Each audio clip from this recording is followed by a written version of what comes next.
and have helped people sell over $1 billion of businesses. Meet Thomas. He went from flipping websites in his dorm room for $100 to selling over $1 billion in online businesses. And it took a very, very long time to get to that stage. He invited me up to his office in New York City to tell his story and show me how anyone can become rich by buying and selling businesses. My first deal was something like $100 into $500, and now we regularly close 8-figure transactions.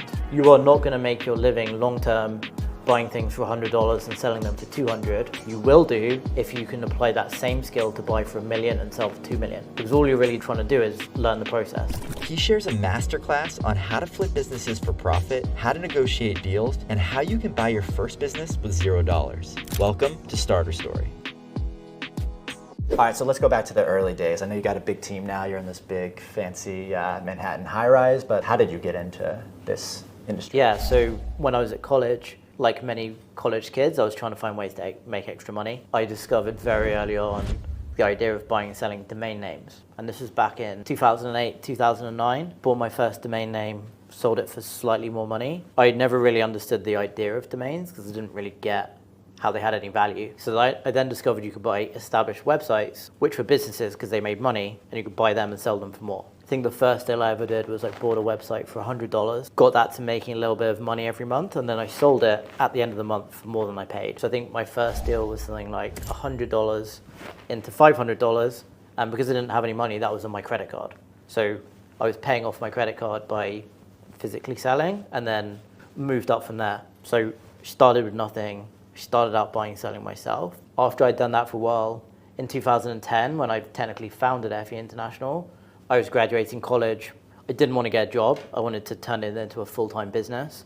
But because I didn't have any money, it was very difficult to make a full-time living buying and selling. So I wrote a book about buying and selling, websites, domains. So I thought back then it was very popular. I got really fortunate. It got off the ground, started making enough to pay rent. I thought I would never have to do anything other than just sell courses or sell books, essentially.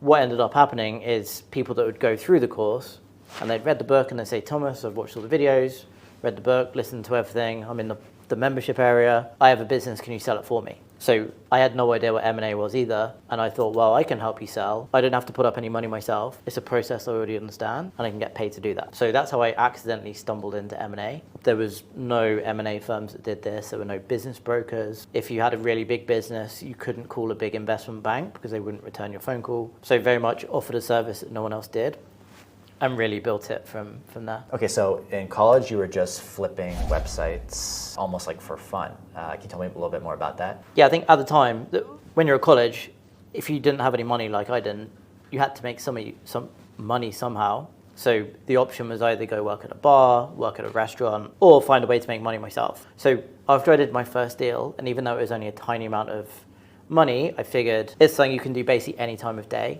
as long as you had a laptop and an internet connection. My challenge was always the fact I just didn't have any money. So the challenge I always set myself was either max out my credit card or put as much as I could on my credit card at the beginning of the month and then try to sell it by the end of the month. And if I hadn't, it'd be accruing interest. So it was kind of an incentive to get a deal done. Businesses like yours and like Helpful Resources didn't exist 15 years ago. There was no way you could go to learn about how to build a business. So there were some forums. Forums don't really exist today. People go in Facebook groups, they go on Twitter, they go on TikTok, wherever they might be. But that's where people now discover information and tips. But back then there was no playbook. You had to figure it out. That's what I did for a long time. So I was very much self-taught. I think if I were to start the business today, I probably would have never started the same business because there's so much information out there. I probably would have found something else to start that I would have found equally interesting.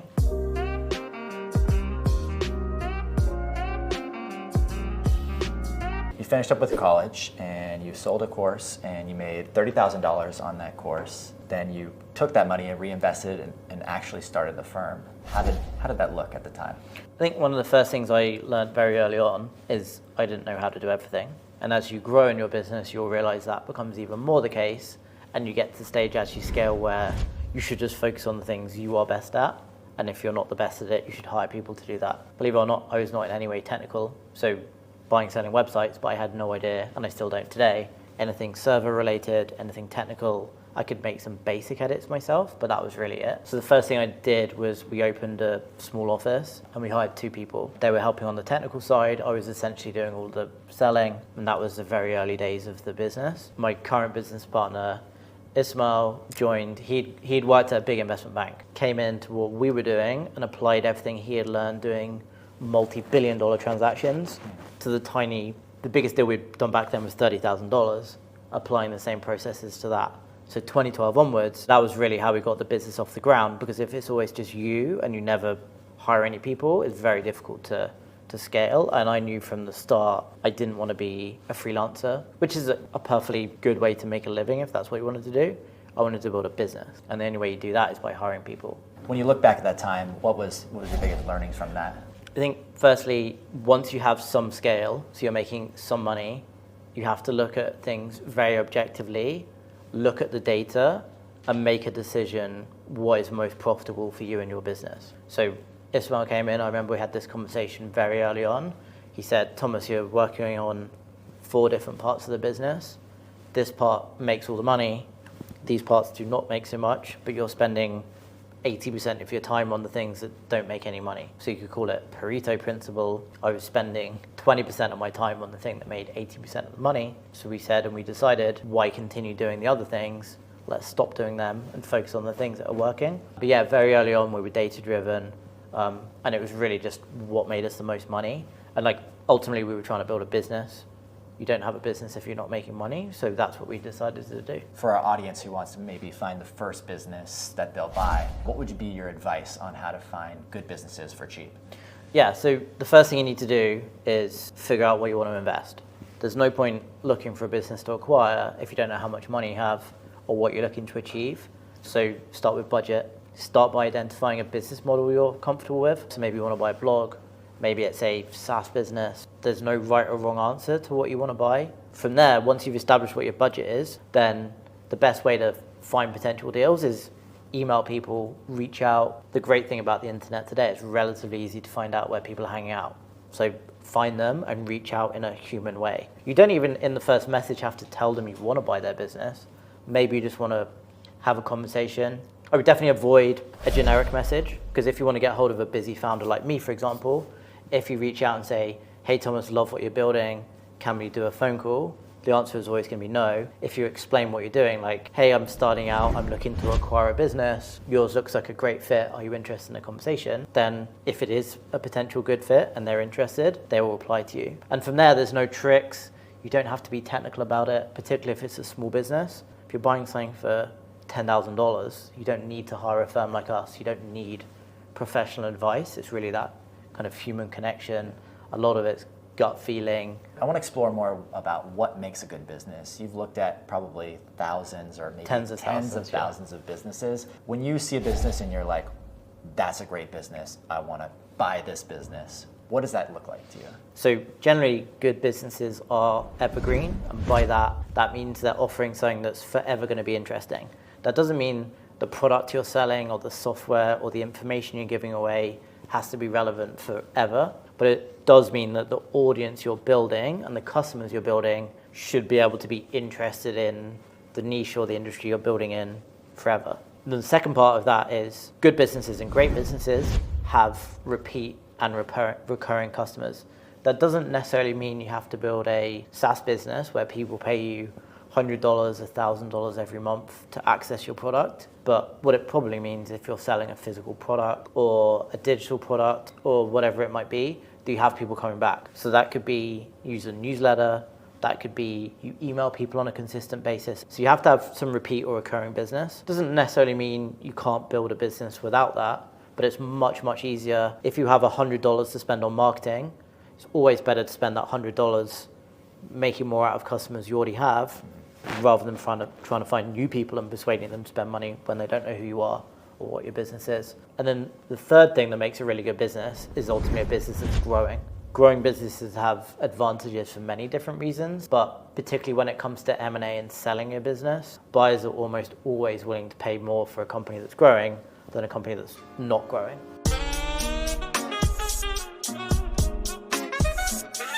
All right, so let's talk successes. What was your most successful deal, or at least a business that you bought or sold that really changed the game for you? The first deal for us, which really moved the needle and changed the business into a completely different level, was the first time we sold an 8-figure business. So that means a business that sold for over $10 million. In the M&A space, at that level, you start breaking into a different level of deals. You start attracting a different type of client. And it took a very, very long time to get to that stage. And the nature of M&A is once you've done one deal, it then compounds and you do more and more. And now we regularly close 8-figure transactions. But yeah, the very first deal over that level was offers which are exactly the same. So you might have one buyer who offers you the most cash, but they want the longest transition period. So they want you to work for them for 2 years. And then you might get another offer, which is slightly lower amount cash, but they're happy for you to leave the business in 3 months. So when it comes to negotiating and approaching that negotiation, you need to decide what matters to you the most. If you don't know, the worst thing to do is just pushing back on every point. And that's the same with any negotiation. If someone sends you a list of 10 things they want, if you argue back on all of those 10 points, you're far less likely to be successful.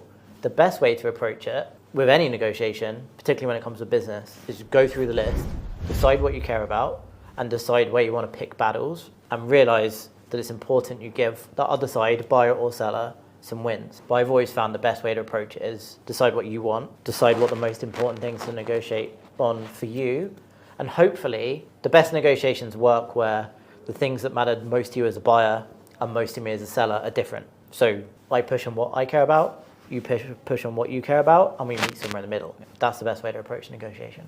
You're doing big things now, and you have a lot of capital at your disposal, but what would be your advice for someone who has no money and wants to buy their first business or flip their first business as you did in your early career? So first thing, don't necessarily decide it has to be a business. You can find anything to flip. And then the second thing is you need to find some money.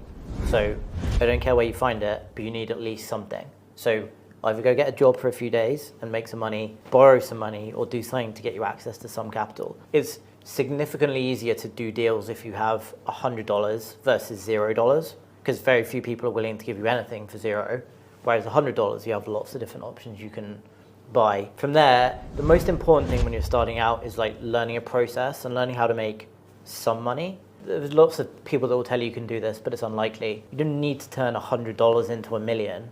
It's perfectly fine to buy something, turn that $100 into 150 or 200 or 300.